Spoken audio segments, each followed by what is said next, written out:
అందరికీ నమస్కారం. మా ఛానల్ని కనుక మీరు మొదటిసారి చూస్తున్నట్లయితే సబ్స్క్రైబ్ చేసుకోండి. ఈ వీడియోలో మనం బ్రహ్మం గారి గురించి తెలుసుకుందాం. అసలు బ్రహ్మం గారు ఎవరు? ఆయన జన్మ కారణం ఏంటి? ఆయన ఎందుకు ఎలా జీవసమాధి అయ్యారు అనే విషయాలన్నీ ఈ వీడియోలో తెలుసుకుందాం. 1600వ శతాబ్దంలో భూలోకంలో పాపాలు అన్యాయాలు చాలా పెరిగిపోయాయి. అప్పుడు ఇదంతా చూడలేని భూదేవి బాధతో విష్ణుమూర్తి దగ్గరికి వెళ్తుంది. వెళ్ళి ఏడుస్తూ, భూలోకంలో పాపాలు చాలా పెరిగిపోయాయి, ఈ పాపాత్ములను నేను మోయలేకపోతున్నానని చెప్తుంది. అప్పుడు విష్ణుమూర్తి భూదేవిని ఓదార్చి పంపించేస్తారు. తర్వాత బ్రహ్మదేవుడిని శివుడిని పిలుస్తారు. పిలిచి, నేను భూలోకంలో పుట్టి భవిష్యత్తులో జరిగేవన్నీ కాలజ్ఞానంలో రాస్తాను, మీరు కూడా భూలోకంలో పుట్టి ఆ కాలజ్ఞానం మీరే ప్రచారం చేయాలని చెప్తారు. ఇక భూలోకంలో బ్రహ్మాండపురం అనే ఊర్లో పరిపూర్ణయాచారి ప్రకృతాంబ అనే దంపతులు ఉంటారు. వారికి సంతానం లేక బాధపడుతూ ఉంటారు. సంతానం కోసం వీరు ఎన్నో ప్రయత్నాలు చేస్తారు. ఆ ప్రయత్నంలో భాగంగానే వీరు తీర్థయాత్రలకు వెళ్తారు. అలా ఒకరోజు కాశీకి వెళ్తారు. కాశీకి వెళ్ళిన రోజు అక్కడే నిద్ర చేస్తారు. అలా వారు నిద్రిస్తుండగా విష్ణుమూర్తి ప్రకృతాంబ గర్భంలోకి ప్రవేశిస్తారు. ఆ విషయం ఆమెకు కలలో ఆకాశవాణి తెలియజేస్తుంది. వెంటనే ప్రకృతాంబకు మెలకువ వస్తుంది. మెలకువ రాగానే ఆమె భర్తని లేపి విషయం చెప్తుంది. ఇక ఇద్దరు ఎంతో సంతోషంగా తీర్థయాత్రలు ముగించుకొని ఇంటికి వెళ్తారు. చూస్తూ చూస్తూ 9 నెలలు గడిచిపోతాయి. ఒకరోజు ఈ దంపతులు అడవిలో నుంచి ఇంటికి వెళ్తుండగా ప్రకృతాంబకు పుట్టినొప్పులు మొదలవుతాయి. అదే అడవిలో ప్రకృతాంబ ఒక మగబిడ్డకు జన్మనిస్తుంది. ఆ బాలుడే బ్రహ్మం గారు. ఆ బిడ్డ పుట్టిన తరువాత అదే అడవిలో పరిపూర్ణయాచారి ప్రకృతాంబతో, నాకు కాలగర్భంలో కలవాల్సిన సమయం వచ్చింది, నేను వెళ్తున్నా అని చెప్తారు. అప్పుడు ప్రకృతాంబ, ఈ పసిబిడ్డను నన్ను ఈ స్థితిలో ఈ కాళ్ళ అడవిలో ఒంటరిగా వదిలేసి వెళ్తారా అని ఏడుస్తుంది. అప్పుడు పరిపూర్ణయాచారి, విధిని నేను మార్చలేను, ఎప్పటికైనా అందరం కాలగర్భంలో కలవాల్సిన వాళ్ళమే, కాకపోతే నాకు ఆ రోజు ఇప్పుడే వచ్చింది అని చెప్పి వెళ్ళిపోతారు. అలా అడవిలో నడవలేని స్థితిలో ప్రకృతాంబ నడుస్తూ నడుస్తూ దగ్గరలో ఒక ఆశ్రమం దగ్గరికి చేరుకుంటుంది. అక్కడే ఒక రాయి దగ్గర కూర్చుంటుంది. ఆ ఆశ్రమంలో నుంచి ఒక ముని చూసి ఆమె దగ్గరికి వస్తారు. వచ్చి ఆమె చేతిలోని బిడ్డను తీసుకుంటారు. బిడ్డని ముని చేతిలో పెట్టగానే ప్రకృతాంబ అక్కడే మరణిస్తుంది. అలా ఆ ముని ఆ బిడ్డను ఆశ్రమంలో పెంచుకుంటారు. ఆ బాలుడు పెరుగుతున్న కొద్దీ చిత్ర విచిత్రమైన పనులు చేస్తూ ఎప్పుడు చూసినా ఏదో ఒక ధ్యానంలో ఉంటుండే. ఆశ్రమంకి దగ్గరలో ఉన్న నందికొండ గ్రామంలో వీరపాపమాంబ వీరభోజేచారి అనే దంపతులు ఉండేవారు. వీరు ఒకరోజు వీరింటికి కూడా సంతానం లేక బాధపడుతూ ఉండేవారు. ఒకరోజు వీరి ఇంటికి ఒక సాధువు వస్తారు. సాధువుకి అతిథి మర్యాదలని చేసిన తరువాత వీరు తమ బాధను చెప్పుకుంటారు. అప్పుడు ఆ సాధువు, ఇక్కడ దగ్గరలో ఉన్న ఆశ్రమంలో ఒక బాలుడు పెరుగుతున్నాడు, మీరు ఆ బాలుడిని దత్తత తీసుకొని తెచ్చి పెంచుకోండి అని చెప్తారు. ఆ మాట వినగానే దంపతులిద్దరూ ఆనందంగా ఆశ్రమం దగ్గరికి వెళ్తారు. వెళ్ళి మునితో మాట్లాడి ఆ బిడ్డను తెచ్చి పెంచుకుంటారు. ఆ బిడ్డకు వీరప్ప అని పేరు పెడతారు. ఇక వీరి దగ్గర పెరుగుతున్న ఆ బాలుడు చిన్న వయసులోనే అన్ని శాస్త్రాలు చదివేస్తారు. ఆ బాలుడికి 14 సంవత్సరాలు నిండేసరికి ఆయన తండ్రి గారు వీరభోజేచారి మరణిస్తారు. ఇక వీరభోజేచారి మరణించిన తర్వాత ఆ బాలుడు అంటే బ్రహ్మం గారు తీర్థయాత్రలకు వెళ్దామని నిర్ణయించుకొని విషయం తల్లితో చెప్తారు. అది వినగానే వీరపాపమాంబ బాధపడుతూ, నీవు కూడా నన్ను వదిలేసి వెళ్తావా అని అంటారు. అప్పుడు బ్రహ్మం గారు, నేను తిరిగి రాకపోవచ్చు కనుక నా మీద మమకారం పెంచుకోవద్దు, ఎందుకంటే ఎప్పటికైనా మనం మలినం అవ్వాల్సిన వాళ్ళమే అని చెప్తారు. ఎంత చెప్పినా ఆవిడ వినదు.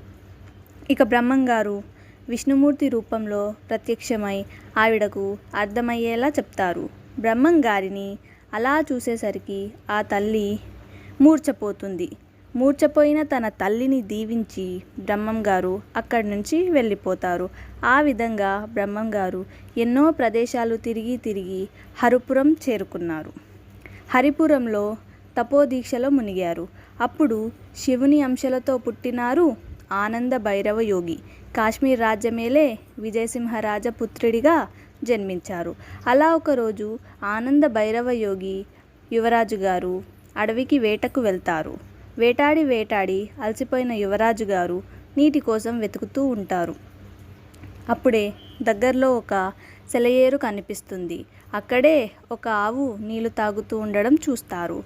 ఆ ఆవుని తినడానికి ఒక పులి వస్తుంది. అది చూసిన యువరాజు గారు ఆవుని కాపాడాలి అనుకొని ఆ పులిపై బాణం విసురుతారు. అనుకోకుండా గురి తప్పి ఆ బాణం ఆవుకి తగులుతుంది. అది చూసిన యువరాజు గారు ఆవుని కాపాడాలి అనుకొని ఆ పులిపై బాణం విసురుతారు. అనుకోకుండా గురి తప్పి ఆ బాణం ఆవుకి తగులుతుంది. అలా ఆవు విలవిల్లలాడి చనిపోయింది. అది చూసిన భైరవయోగి అదిరిపడి భయపడిపోయి అయ్యో, సాధుజీవిని చంపి నేనెంత తప్పు, ఎంత పాపం చేశాను, నా పాపానికి ప్రాయశ్చిత్తం ఏంటి, ఈ పాపభారముతో ఎలా బ్రతకాలి అని బాధపడ్డారు. అలా బాధతో ఎన్నెన్నో క్షేత్రాలు దర్శించుకున్నారు. ఎన్నో నదులలో స్నానం చేసినప్పటికీ ఆయన పాపం తొలగిపోలేదు. అలా తిరుగుతూ తిరుగుతూ యువరాజు గారు హరిపురం చేరుకున్నారు. అక్కడ ధ్యానంలో ఉన్న వీరప్పను అంటే బ్రహ్మం గారిని చూసి, దివ్య తేజస్సుతో వెలిగే బ్రహ్మం గారిని చూసి ఈయనే నాకు మార్గం చూపుతారని ఆయన దగ్గరికి వెళ్ళి చేతులు జోడించారు. కళ్ళు తెరిచి చూసిన బ్రహ్మం గారు యువరాజుని చూసి శివుడని గుర్తించి ఒక చిరునవ్వు నవ్వారు. అప్పుడు బ్రహ్మం గారు యువరాజుతో, ఆనంద భైరవ, బాధపడకు, నువ్వెవరో కాదు, శివాంశ సంభూతివి, నీ పాపభారం త్వరలోనే తొలుగుతుంది. ముందు కాలంలోన దూదేకుల కులములోన సైదులుగా పుట్టి నాకు శిష్యునివై హిందూ మహమ్మదీయ మతవైరాన్ని కాలరాసే మహత్తర కార్యం చేసేది ఉంది. నువ్విక గోహత్య పాపబీటిని వదిలి లోకాన జనులకి భక్తి ధ్యాన బోధనలు చేస్తూ బ్రతుకు అని సెలవిస్తారు. అలా చెప్పి తిరుగుతూ బ్రహ్మం గారు హరిపురంకి దగ్గరలో ఉన్న బనగానిపల్లె ఊర్లోకి చేరుకున్నారు. ఆ ఊర్లో అచ్చమ్మ అనే ఆవిడ వాళ్ళ ఇంటి ముందు గుట్టపైన బ్రహ్మం గారు నిద్రించారు. తెల్లవారిన తర్వాత బయటికొచ్చిన అచ్చమాంబ బ్రహ్మం గారిని చూసి వెళ్ళి బ్రహ్మం గారిని, ఎవరయ్యా నువ్వు, వేషం చూస్తే పిచ్చివాడిలా ఉంది, మొహం తేజస్సుతో వెలిగిపోతుంది, ఎవరు నువ్వు అని అడిగారు. అప్పుడు బ్రహ్మం గారు, అమ్మ, నాకెవరూ లేరు, నాకు కాస్త అన్నం పెట్టి ఏదైనా పనిస్తే చేస్తాను అని అంటారు. అది విన్న అచ్చమాంబ, అయ్యో, నీకెవరు లేరా, బాధపడకు బాబు, నీకు నేను కడుపు నిండా తిండి పెడతాను, మా గోవులను కాస్తావా అని అడుగుతారు. అప్పుడు బ్రహ్మం గారు, తప్పకుండా కాస్తానమ్మా అని అంటారు. అలా బ్రహ్మం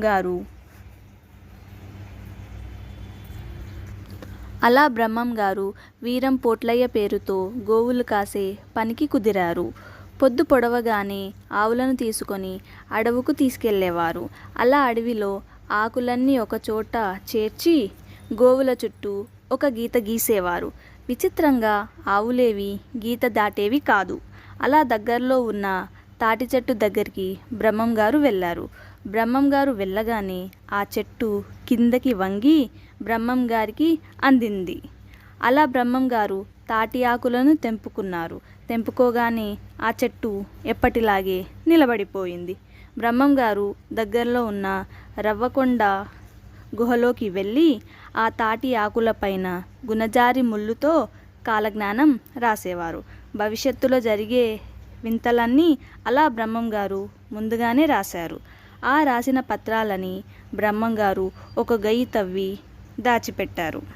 సాయంత్రం కాగానే గోవులను తీసుకొని ఎప్పటిలాగే అచ్చమాంబ ఇంటికి వెళ్ళిపోయేవారు. రోజులు గడుస్తున్న కొద్దీ అచ్చమాంబ గోవులు అందరి గోవుల కన్నా పుష్టిగా అయ్యేవి. అది చూసిన కొందరు కాపరులు ఒకరోజు ఈ గోవులకు ఏం పెడుతున్నారని చూడడానికి వచ్చారు. అలా బ్రహ్మం గారు గీత గీయడం చూశారు. ఈ గీతలోనే ఏతో ఉందని బ్రహ్మంగారు అటు వెళ్ళగానే గోవులని గీత దాటించే ప్రయత్నం చేశారు. ఎంత కొట్టినా గోవులు గీత దాటలేదు. ఆ ప్రయత్నంలో కాపరులు కూడా గీత దాటే ప్రయత్నం చేశారు. గీత దాటుతుంటే వాళ్ళ కళ్ళు చీకటైపోయాయి. అలా కళ్ళు పోయి కాపరులు పరుగులు తీశారు. ఆ విధంగానే అచ్చమాంబ దగ్గరికి వెళ్ళి విషయం మొత్తం చెప్పారు. ఇక విషయం తెలుసుకున్న అచ్చమాంబ గారు బ్రహ్మం గారి దగ్గరికి బయలుదేరారు. గోవులన్నీ ఒక గీతలో ఉండడం చూసిన అచ్చమాంబ గారు బ్రహ్మం గారిని వెతుక్కుంటూ ఆయన కాలజ్ఞానం రాసే గుహలోకి వెళ్ళారు. వెళ్ళి బ్రహ్మం గారు కాలజ్ఞానం రాయడం గమనించారు. అప్పుడు దివ్య తేజస్సుతో వెలిగే బ్రహ్మం గారిని చూసి అచ్చమాంబ గారు చేతులు జోడించారు. అప్పుడు బ్రహ్మం గారు అచ్చమాంబకు అచ్చం శ్రీ విష్ణుమూర్తిలాగే కనిపించారు. అలా చూసి అచ్చమాంబ బ్రహ్మం గారికి కనపడకుండా తిరిగి వచ్చేస్తారు. ఆ రోజు కూడా బ్రహ్మం గారు ఎప్పటిలాగే గోవులను తీసుకొని ఇంటికి వెళ్ళిపోయారు. బ్రహ్మం గారు ఇంటికి వెళ్ళగానే అచ్చమాంబ బ్రహ్మం గారిని చూసి నమస్కరిస్తారు. అలా నమస్కరించి బ్రహ్మం గారితో, స్వామి, నువ్వెవరో అనుకున్నాను, నువ్వు సాక్షాత్తు ఆ శ్రీ విష్ణుమూర్తివి. మీ గురించి తెలియక మీతో గోవులు కాయించాను, నన్ను క్షమించండి అని అడుగుతారు. అప్పుడు బ్రహ్మం గారు అచ్చమాంబను ఆయన వెంట యాగంటి కొండకు తీసుకెళ్తారు. అలా తీసుకెళ్ళి బ్రహ్మం గారు అచ్చమ్మకు బీజాక్షర మంత్రం ఉపదేశించారు.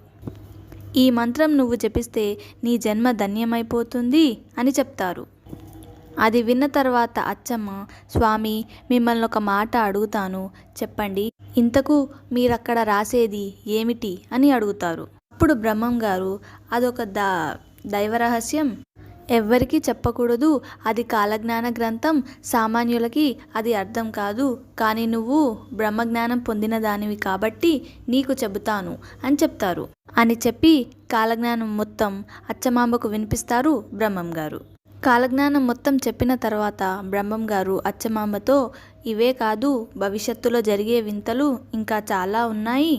ఎవరైతే పాపకార్యాలు విడిచి నన్ను పూజిస్తారో వారు మాత్రమే మిగులుతారు అని చెప్తారు. అదంతా విన్న తర్వాత అచ్చమ్మ బ్రహ్మం గారికి పరమ భక్తురాలు అయిపోతారు. భక్తురాలు అయిపోయి రోజు బ్రహ్మం గారికి సేవ చేసుకునేవారు.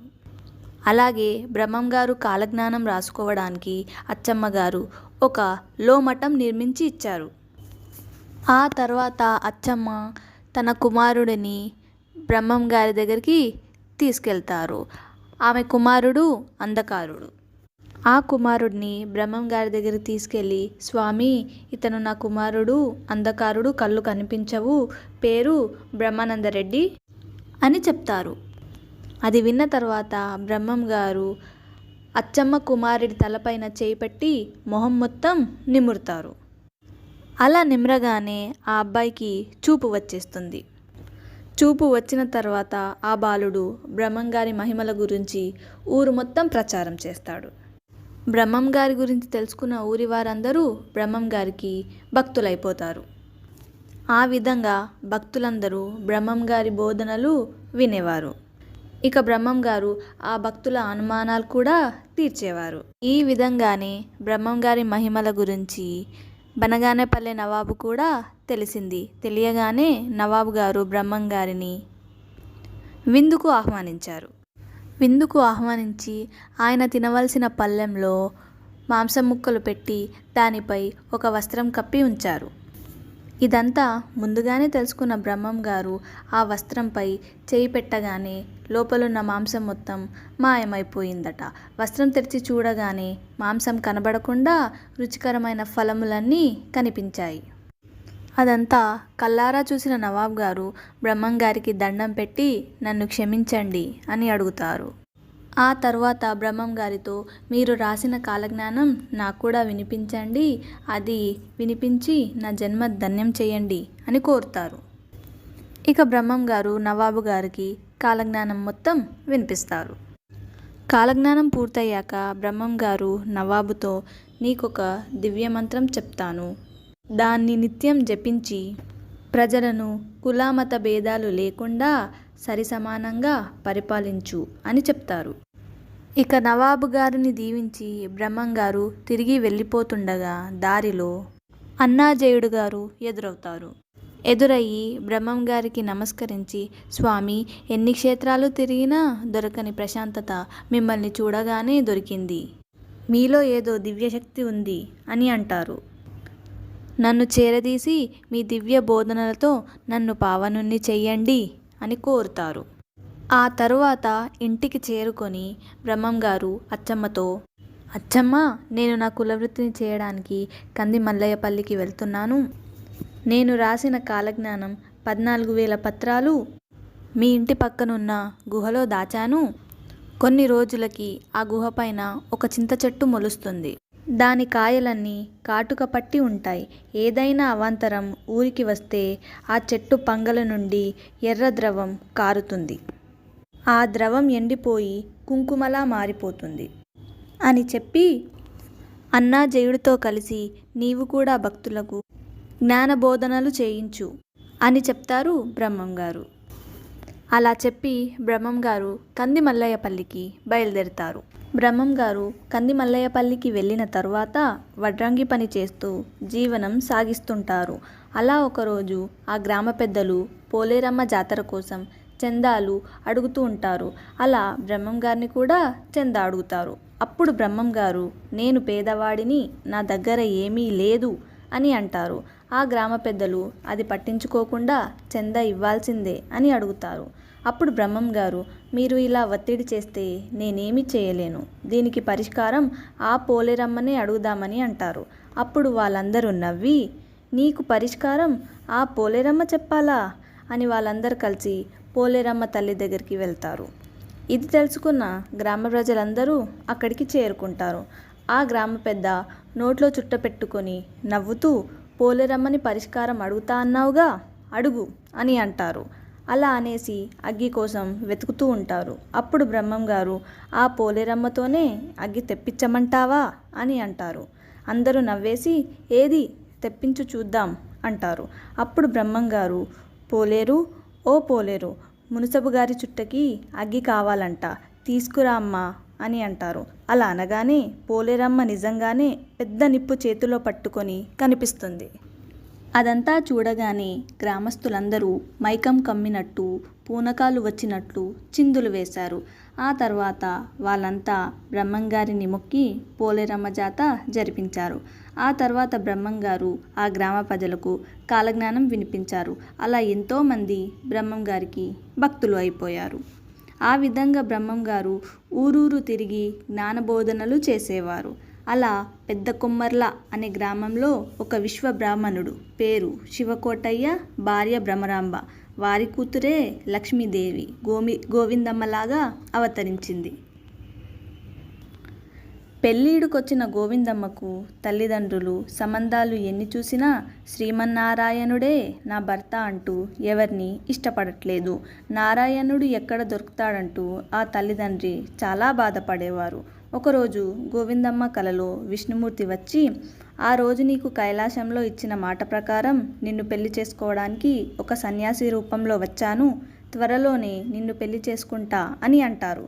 వెంటనే గోవిందమ్మకు మెలకువ వచ్చి విషయం అమ్మా నాన్నలకు చెప్తుంది. అది విన్న తల్లిదండ్రులు బిడ్డకి ఏమవుతుందో అని కన్నీరు పెడతారు.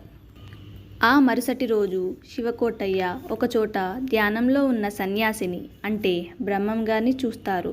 చూసి ఆశ్చర్యపోయి వెంటనే తన బిడ్డ అన్న మాటలు గుర్తుకు వస్తాయి. ఊరు పేరు కులగోత్రాలు తెలియని ఇతనికి నా బిడ్డని ఎలా ఇవ్వాలి అని ఆలోచనలో పడ్డారు. అంతలోనే ఓ నలుగురు పాడ మీద శవం మోసుకుంటూ వస్తున్నారు. అది చూసిన బ్రహ్మంగారు వారిని ఆపి, ఏంటయ్యా మీరు ఇంత ఘోరానికి పాల్పడుతున్నారు? బ్రతికున్న అతన్ని పాడెపైన మోసుకెళ్తున్నారేంటి అని అంటారు. అప్పుడే ఆ పాడ మోసేవాళ్ళు అతని బంధువులు ఇతను చనిపోయాడు అని చెప్తారు. అప్పుడు బ్రహ్మంగారు, లేదు అయ్యా, ఆ మనిషికి ఇంకా ఆయుష్ ఉంది, మీరు పాడి దించండి చెప్తాను అని అంటారు. దించగానే బ్రహ్మంగారు ఆ శవంకున్న కట్లు విప్పి చెవిలో, ఓ రెడ్డి, నువ్వింకా చావలేదు లే అని అంటారు. అలా అనగానే ఆ శవం బతికి లేచింది.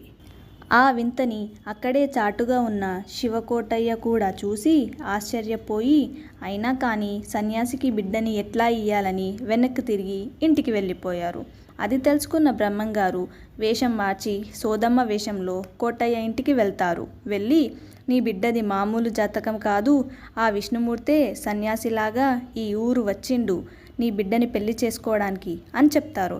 ఆ తర్వాత శివకోటయ్య బ్రహ్మంగారిని వెతుక్కుంటూ బ్రహ్మంగారిని చేరుకున్నారు. బ్రహ్మంగారి దగ్గరికి చేరుకున్న సమయంలో బ్రహ్మంగారు భవిష్యత్తులో జరిగే విషయాలు చెప్తూ ఉంటారు. అది విని శివకోటయ్య భక్తితో బ్రహ్మంగారిని నమస్కరించి ఆయన ఇంటికి ఆతిథ్యాన్ని స్వీకరించడానికి ఆహ్వానిస్తారు. బ్రహ్మంగారు ఆతిథ్యాన్ని స్వీకరించడానికి ఒప్పుకొని శివకోటయ్య ఇంటికి చేరుకున్నారు. చేరుకున్న తర్వాత కోటయ్య బ్రహ్మంగారిని, స్వామి, నాదొక మనవి, నాకు ఒకగానొక బిడ్డ నిన్నే పెళ్లాడాలని పట్టుబట్టింది. నా కోరిక మన్నించి నా బిడ్డని పెళ్లి చేసుకోండి, తప్పుగా ఎంచకండి స్వామి, మాది తప్పని పరిస్థితి అని అంటారు. అందుకు బ్రహ్మంగారు ఒప్పుకొని పెళ్లి ఏర్పాట్లు చేసి వారిద్దరికీ పెళ్లి చేసి ఇచ్చారు శివకోటయ్య దంపతులు. పెళ్లి చేసుకొని బ్రహ్మంగారు గోవిందమ్మలు కందిమల్లయ్యపల్లికి వెళ్ళిపోయారు. అలా భక్తులను బోధించుకుంటూ గడిపేవారు బ్రహ్మంగారు. కొంతకాలానికి గోవిందమ్మకు ఒక బిడ్డ పుట్టాడు. ఆ బాలుడికి సిద్ధలింగయ్య అని పేరు పెట్టారు. బ్రహ్మంగారు ఆ బిడ్డను అత్తామామలకు పెంచుకోమని ఇచ్చేస్తారు.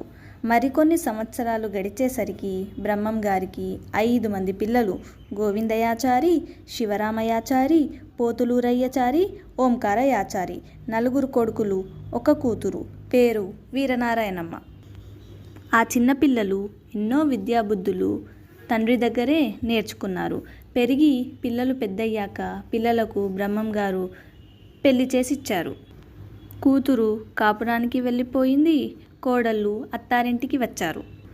ఆ తర్వాత బ్రహ్మంగారి ఆశ్రమం నిత్యం భక్తులతో వెలిగిపోతూ ఉండేది. అక్కడికి దగ్గరలో ఉన్న ముడుమల అనే గ్రామంలో దూదేకుల కులములో వీరు సాహెబు ఆదంబి దంపతులకు శివాంశ సంభూతి సైదులుగా జన్మించారు. సైదులు అనే ఆ బాలుడు సకల శాస్త్రాలు నేర్చుకున్నారు. ఎన్ని నేర్చుకున్నా కానీ ఆయన జన్మ కారణం మాత్రం తెలియట్లేదు.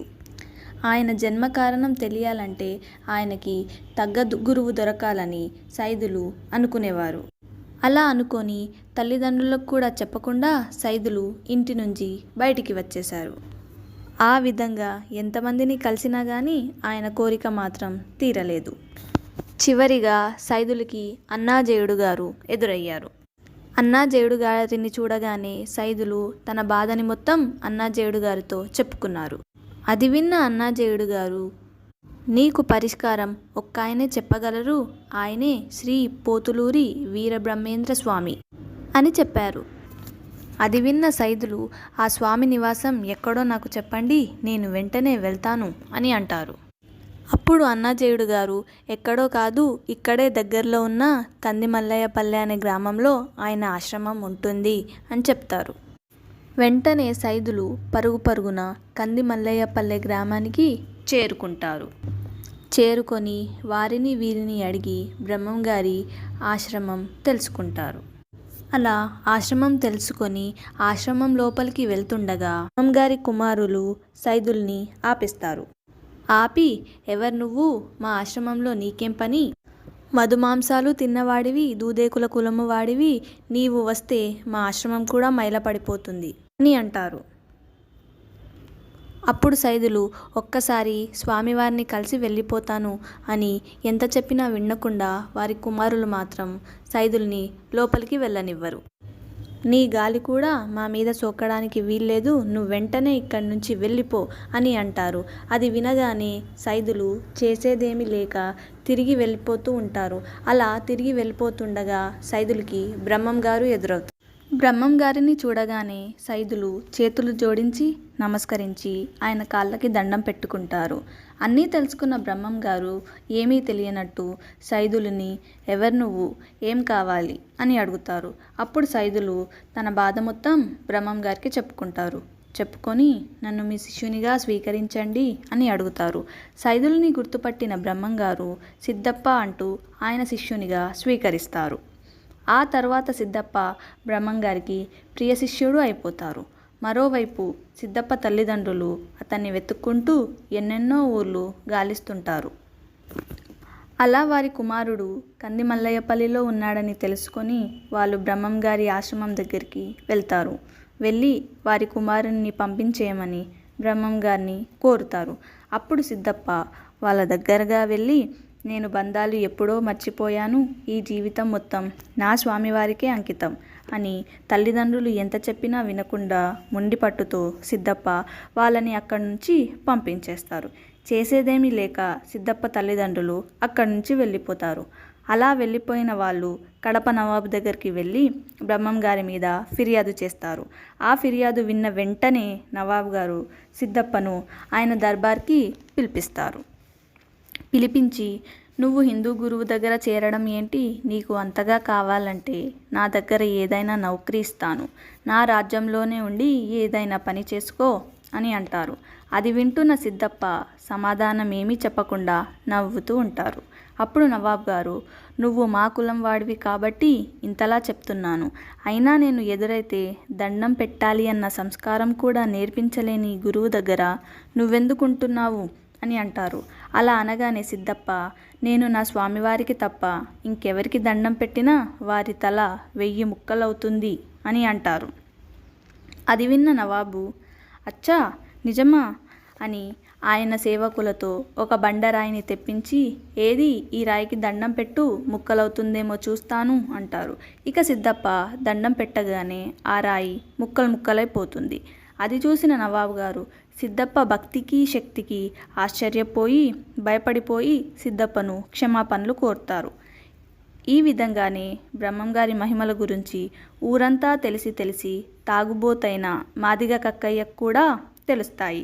అది తెలుసుకున్న కక్కయ్య బాగా తాగేసి ఊరంతా అవన్నీ నమ్మొద్దు, డబ్బులు గుంజడానికి వేషాలు వేసి అన్ని అబద్ధాలే చెప్తారు అని ప్రచారం చేసుకుంటూ కక్కయ్య బ్రహ్మంగారి ఆశ్రమానికి చేరుకుంటారు.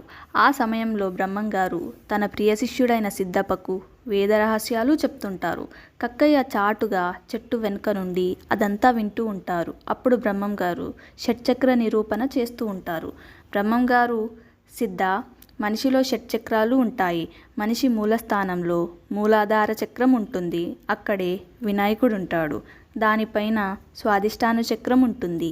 అక్కడే బ్రహ్మదేవుడు ఉంటాడు. ఆ పైన మణిపూరక చక్రం ఉంటుంది. అక్కడ విష్ణువు ఉంటాడు. దానిపైన ఆనాహిత చక్రం, అక్కడుండేది రుద్రుడు.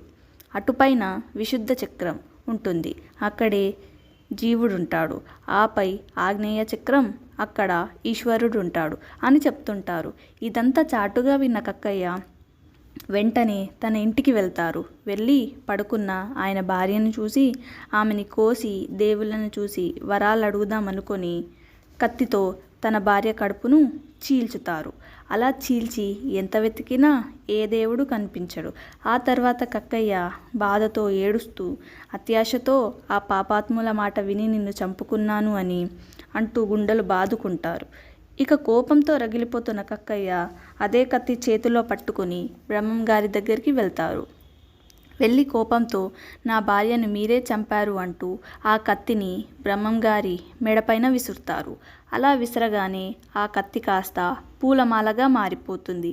ఆ తర్వాత బ్రహ్మంగారు కళ్ళు తెరిచి కక్కయ్య అని అనగానే కక్కయ్య బ్రహ్మంగారి ముందు కూర్చొని నా పేరు మీకెలా తెలుసు స్వామి అని అంటారు.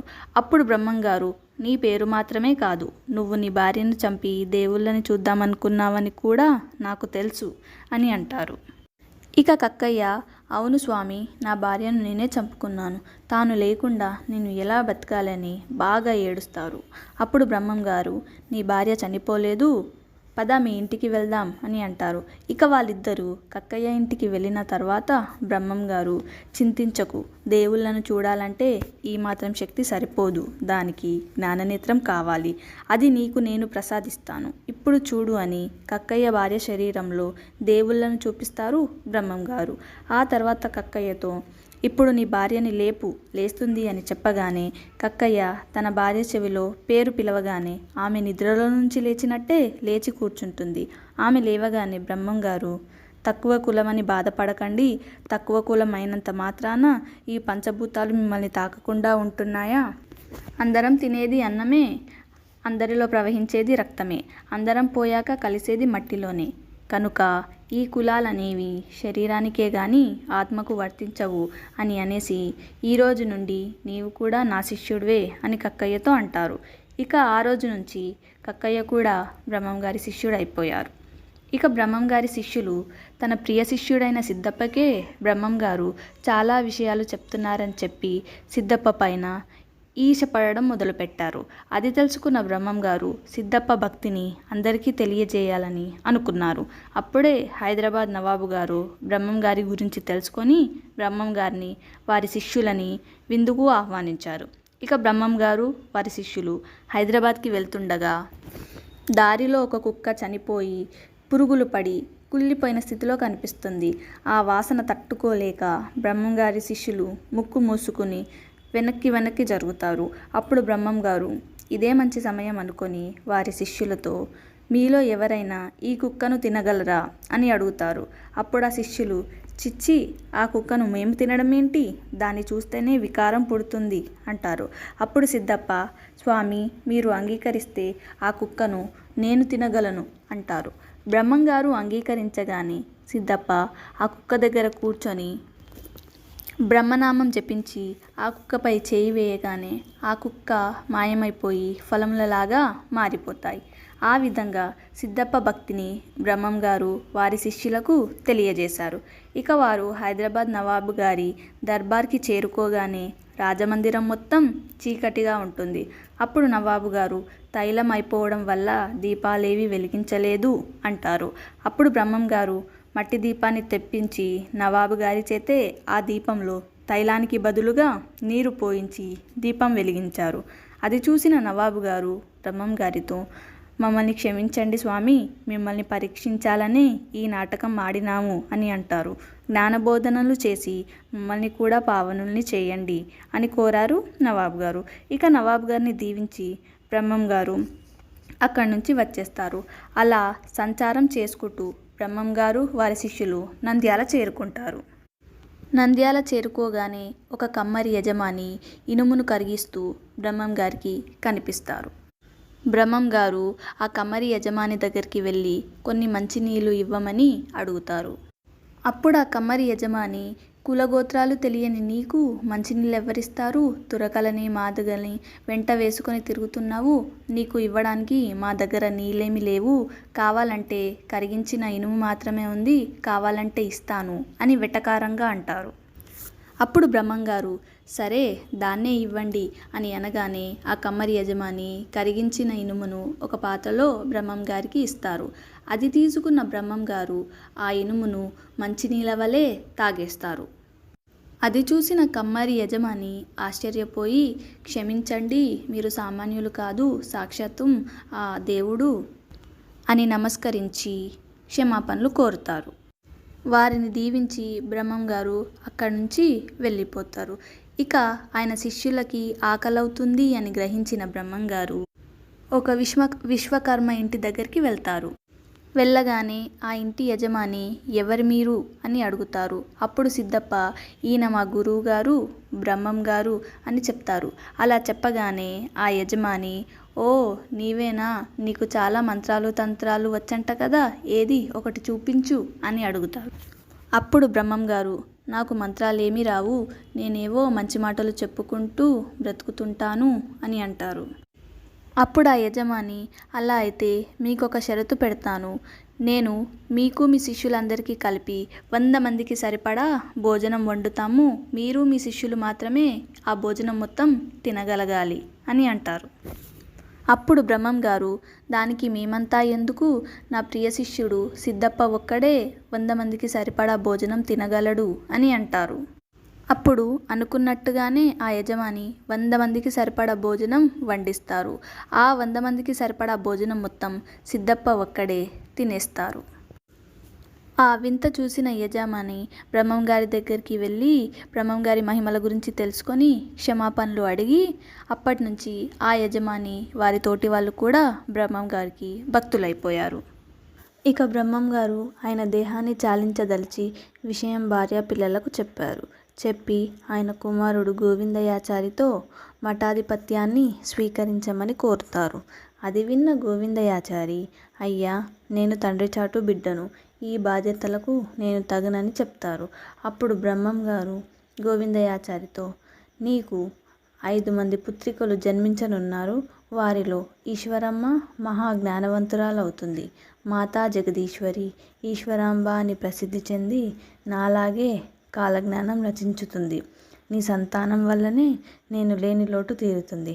కాబట్టి నా మాట కాదనకుండా మఠాధిపత్య పట్టాభిషేకానికి సిద్ధం కమ్ము అని చెప్తారు. ఇక గోవిందయాచారి, మీ నిర్ణయాన్ని నేను కాదనలేను అని ఒప్పుకుంటారు. ఆ విధంగా గోవిందయాచారి పట్టాభిషేకం ఘనంగా జరుగుతుంది. ఆ వేడుక జరిగిన తరువాత బ్రహ్మంగారు గోవిందమ్మతో మరునాటి సంగతి చెప్తారు. రేపటి వైశాఖ శుక్ల దశమి రోజు జీవసమాధిగా పోతున్నా అని చెప్తారు. ఆ మాట విని గోవిందమ్మ గారు బ్రహ్మంగారిపై పడి ఏడుస్తారు. అది చూసి బ్రహ్మంగారు, నీవు కూడానా సామాన్య స్త్రీలా ఏడుస్తున్నావు? మనం భూదేవి భారం తీర్చడానికి కైలాసం వదిలి వచ్చిన లక్ష్మీనారాయణులం. మనం వచ్చిన కార్యం పూర్తయింది. ఇంకా తిరిగి వెళ్ళడం అవసరం. నాకు మరణం లేదు, నీకు వైధవ్యం లేదు. నేను జీవసమాధి స్థితిలో ఉన్నా నువ్వు పసుపు కుంకుమలు గాజులు మెట్టలు తీయకూడదు. నిత్య సుమంగలిగా ఉంటావు. నిన్ను విమర్శించిన వారు తగిన ఫలితాన్ని అనుభవిస్తారు. అలాగే ఒక్క మాట, సిద్ధప్ప నా జీవసమాధిని అంగీకరించడు. నేను దూరం అవ్వడం సహించలేడు. అందుకే నా మాటగా నా పూజ కోసం దేవదారు పుష్పాలు తీసుకురమ్మని బనగానపల్లెకు పంపించు. ఇక రేపటి నా కార్యానికై అంతా సిద్ధపరచుకొని వస్తాను అని చెప్పి వెళ్తారు. బ్రహ్మంగారు వెళ్ళిన తర్వాత గోవిందమ్మ సిద్ధప్పకు బ్రహ్మంగారి పూజ కోసం దేవదారు పుష్పాలు కావాలి, బనగానపల్లెకు వెళ్ళి తీసుకురమ్మన్నారు అని చెప్తారు. అప్పుడు సిద్ధప్ప, అయితే సూర్యోదయానికి ముందే నేను పుష్పాలను తెచ్చి అందిస్తాను, నన్ను దీవించు తల్లి అని వెళ్ళిపోతాడు. ఆ విధంగా బ్రహ్మంగారు సిద్ధప్పను ఆయన జీవసమాధి అయ్యే సమయానికి కందిమల్లయ్యపల్లిలో లేకుండా చేస్తారు. మరుసటి రోజు బ్రహ్మంగారు జీవసమాధి అవుతున్నారని తెలిసి చాలామంది భక్తులు ఆశ్రమం చేరుకున్నారు. వచ్చిన భక్తులకు బ్రహ్మయ్య ఎన్నో బోధనలు చేశారు. చివరిగా భక్తులకు బ్రహ్మంగారు, భక్తులారా, నేటితో నా అవతార సమాప్తికి సమయం ఆసన్నమయ్యింది. నాకు మరణం లేదు. నేను తిరిగి కలియుగం 5000 సంవత్సరాల తరువాత వీరభోగ వసంతరాయులై అవతరించనున్నాను. నేను తిరిగి వచ్చేలోపు పాపులంతా నశించుతారు, పుణ్యాత్ములు మాత్రం బ్రతకగలరు. ఆలోపు ఎన్నో వింతలు విచిత్రాలు జరగనున్నాయి. మీకు అవి ఇప్పుడు వివరిస్తాను అని బ్రహ్మంగారు కాలజ్ఞానం వినిపిస్తారు.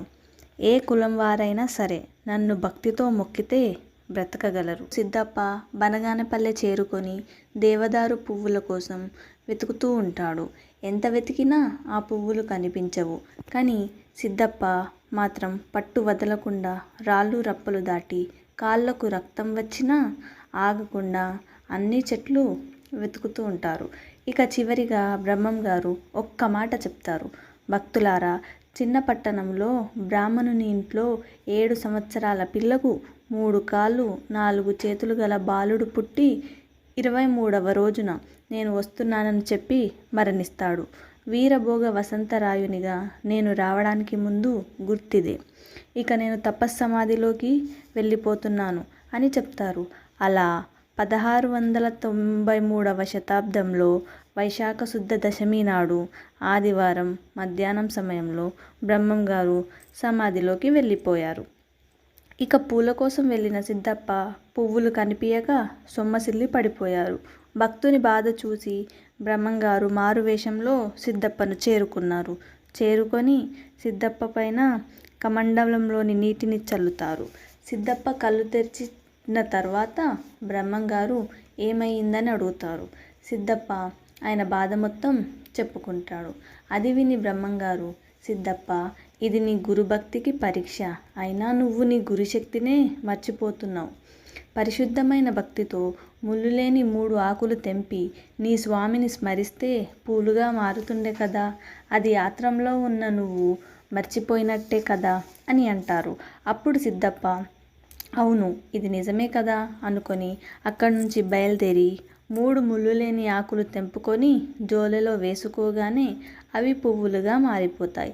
ఆ పువ్వులు తీసుకొని వెళ్తుండగా దారిలో ఒక బ్రాహ్మణుడు ఎదురయ్యి సిద్ధప్పతో, మీ స్వామివారి సమాధి మహోత్సవానికి ప్రియ శిష్యుడైన నువ్వే లేకపోతే ఎలాగా అని అంటారు. అది విన్న సిద్ధప్ప పువ్వులు పడేసి పరిగెత్తుకుంటూ సమాధి దగ్గరికి చేరుకుంటాడు. చేరుకొని, ఊరిని నా వాళ్ళని వదిలేసి మీకోసం వస్తే మీరు నాకు ఇచ్చిన భక్తి ఫలితం ఇంతేనా? మీరు లేకుండా నేను ఎలా జీవిస్తానని సమాధి దగ్గర ఏడుస్తూ నేను బతకను అని అంటాడు. అప్పుడు బ్రహ్మంగారు సమాధిపై ప్రత్యక్షమయ్యి, సిద్ధ, చింతించకు, నేను త్వరలోనే వీరభోగ వసంతరాయులై అవతరించనున్నాను. అంతవరకు నువ్వు మీ ఇంటికి వెళ్ళి వివాహం చేసుకొని భక్తకోటికి జ్ఞానబోధనలు చేస్తూ కైవల్యం పొందు.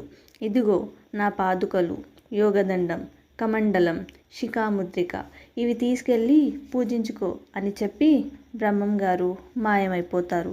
ఆ విధంగా సిద్ధప్ప స్వామి జ్ఞాపికలతో వెళ్ళి స్వామివారి ఆజ్ఞ ప్రకారం భక్తకోటికి జ్ఞానబోధనలు చేస్తూ మోక్ష మార్గాన్ని అందిస్తూ తాను కూడా సమాధిలోకి వెళ్ళిపోయాడు. ఆనాటి నుంచి కడప జిల్లా బద్వేలు తాలూకా కందిమల్లయ్యపల్లెలో నిత్యం పూజలతో వెలుగుతుంది బ్రహ్మంగారి మఠం. ఇంతటితో బ్రహ్మంగారి చరిత్ర పూర్తయింది. జై శ్రీ పోతులూరి వీర బ్రహ్మేంద్ర స్వామి.